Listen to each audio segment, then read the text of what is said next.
চলিছে ভ্ৰাম্যমানৰ আখৰা অসমৰ চুকে কোণে চহৰে নগৰে অব্যাহত আছে ভ্ৰাম্যমানৰ জয়যাত্ৰা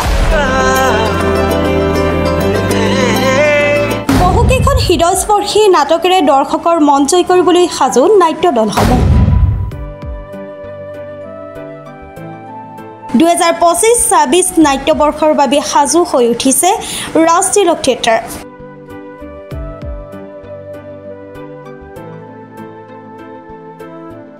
পূৰ্বৰ ধৰাৰ অক্ষুণ্ণ ৰাখি আগন্তুক বৰ্ষৰ বাবে 3খন নাটকেৰে সাজু ৰাজতিলক থিয়েটাৰ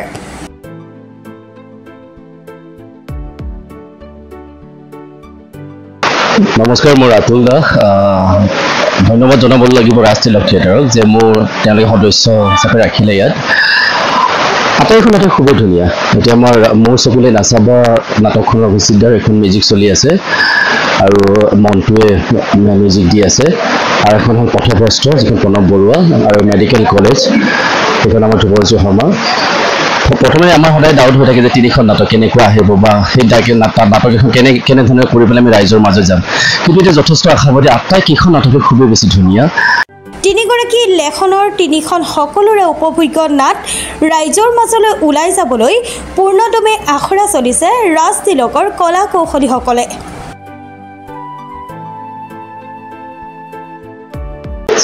এবাৰ আমাৰ 3খন সুন্দৰ নাটক এখন হৈছে ধ্ৰুৱজ্যোতি শৰ্মাৰ মেডিকেল কলেজ এখন হৈছে অভিজিত ভট্টাচাৰ্যৰ মোৰ চকুলে নাচাবা আৰু এখন হৈছে প্ৰণৱ বৰুৱাৰ পথভ্ৰষ্ট 3খন নাটকেই ভিন্ন ৰুচি আৰু মোৰ দৃঢ় বিশ্বাস যে ৰাইজে ভাল পাব আৰু এবাৰ খুব ভাল লাগিছে যে 3খন নাটকতে খুব তিনিওটা বেলেগ বেলেগ ধৰণৰ খুব চ্যালেঞ্জিং চৰিত্ৰত মই ৰূপায়ণ কৰিবলৈ এই সুবিধাটো পাইছোঁ সেইবাবে মই প্ৰত্যেকজনকে ধন্যবাদ জ্ঞাপন কৰিব বিচাৰিম আৰু ৰাইজকো কম যে আহক আপোনালোক এবাৰ আৰু ৰাজতিলক থিয়েটাৰ চাওক আমি এবাৰ কিবা এটা নতুন দিবলৈ চেষ্টা কৰিছোঁ আমি সকলোৱে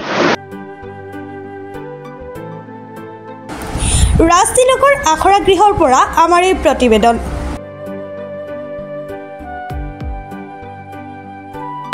আমাৰ এতিয়ালৈকে 50% কাম হৈছে মানে মই ভাবিছোঁ আৰু বেলেগৰ দৃষ্টিত হয়তো বেলেগ হ'ব পাৰে কিন্তু 50% আমাৰ হৈছে ইয়াতে আমাৰ শিল্পীসকলে কাম কৰি আছে সংগীত শিল্পীসকলে কাম কৰিছে গোটেই অভিজ্ঞ সংগীত শিল্পী সংগীতৰ পৰিচালক আছে পৰিকল্পকে বৰ ধুনীয়াকৈ কাম কৰি আছে দিনে ৰাতি লাগি আছে কেনেকৈ ৰাজতিলক থিয়েটাৰখন আগুৱাই লৈ যাব পাৰে ভালকৈ প্ৰডাকশ্যনটো কেনেকৈ উজ্জীৱিত কৰিব পাৰে আমাৰ সম্পাদক হিৰকে লাগি আছে সকলোৱে লাগি আছে আমাৰ 50% কাম হৈছে ওলাব মানে 17 আগষ্ট মঞ্চৰ এখন নাটক আমি কৰিলোঁ মঞ্চত মেডিকেল কলেজ য'ত কুচুতে সেইটো কৰিলোঁ আমি এখন ভালে হৈছে সেইখন খুব ভাল পাব আৰু খুবেই ভাল পাব সেইখন নাটক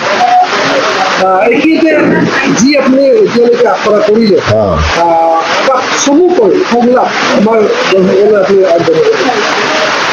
সংলাপ বুলি ক'বলৈনো কি আছে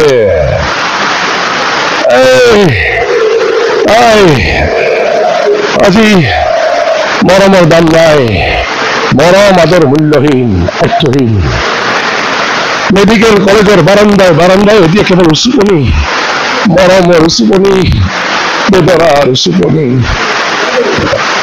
ঠিক আছে নাটকটো ইতিমধ্যে কৈছে আপোনাক আটাইকেইখন নাটক আৰু গোটেইকেইখন নাটক আমাৰ দৃঢ় বিশ্বাস আছে যে অতি সৰ্বাংগ সুন্দৰ নাটক হৈছে আমি যি 3খন নাটকৰে স্ক্ৰিপ্ট ৰিডিং হৈ গ'ল 2খনৰ মিউজিক কমপ্লিট হ'ব আজি আৰু এখনৰ মিউজিক বাকী আছে গতিকে আৰু আমাৰ ষ্টাফটো আপোনালোকে দেখিছে যথেষ্ট য়াং ষ্টাফ ভাল ষ্টাফ আৰু আশা কৰিম যথেষ্ট ভাল হ'ব অসমৰ ৰাইজে ভাল নাটক 3খন চাব পাব মোৰ বিশ্বাস আছে এইটো আৰু আমিও যিমান পাৰোঁ মন প্ৰাণ ঢালি চেষ্টা কৰি আছোঁ কাম কৰাৰ কাৰণে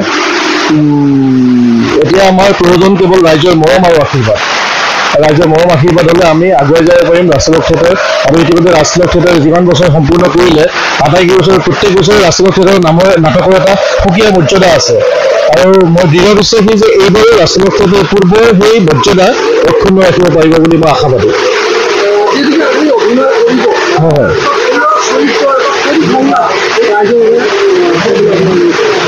সংলাপ বুলি কোৱাৰ লগে হঠাৎ ৰিহাৰ্চেল কৰি আছোঁ অকণমান এটা মোৰ প্ৰব্লেম এটা তথাপি মই আপোনাক কৈছোঁ যাতে সৰুকৈ মই এটা চুটি সংলাপ এটা মাতি দিছোঁ।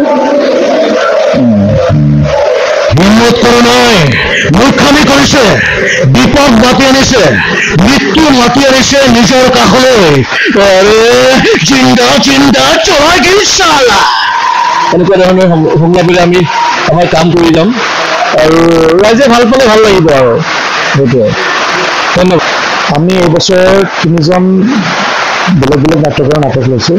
তাৰে মাজত হ'ল অন্যতম আপোনাৰ অভিজিত ভট্টাচাৰ্যদেৱৰ মোৰ চকুলে নাচাবা, শিৱজ্যোতি শৰ্মাৰ মেডিকেল কলেজ মৰমজত উচুতে আৰু যুৱ নাট্যকাৰ আমাৰ প্ৰণৱ বৰুৱাদেৰ পথভ্ৰষ্ট, এই 3খন নাটক আমি লৈছোঁ।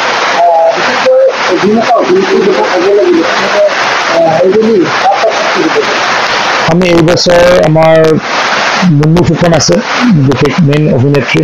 অভিনেতা আছে আমাৰ ৰাতুল দাস, বিনয় ডেকা, অঞ্জনজ্যোতি ঘোষ, গৌতম ৰাজ, বিপ্লৱ দত্ত, ৰাকেশ কলিতা, পুষ্পাঞ্জলি, মণিকংকনা, গোটেইখিনি বুজিছোঁ।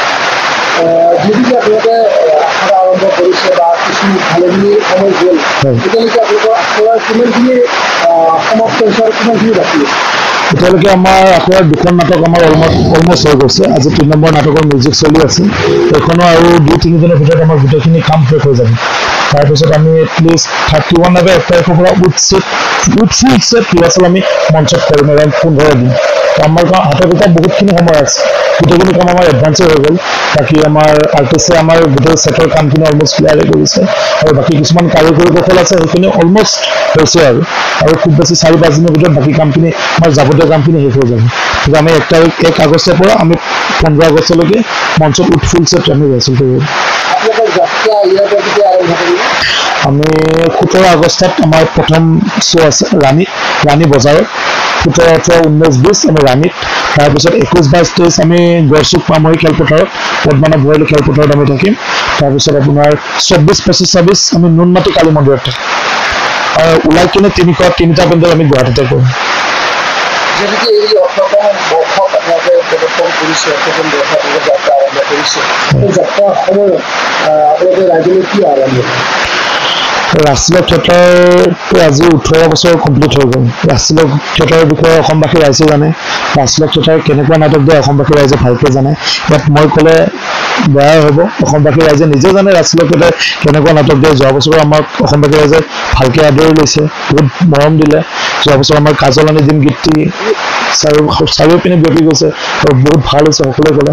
এই বছৰ আকৌ আমি আমাৰ অভিজিত ভট্টাচাৰ্যদেৱৰ যোনখন নাটক মোৰ চকুলে নাচাবা, তাতে আমি লাল আজতে মৰি যাম এটি নতুন গীত বনাইছোঁ।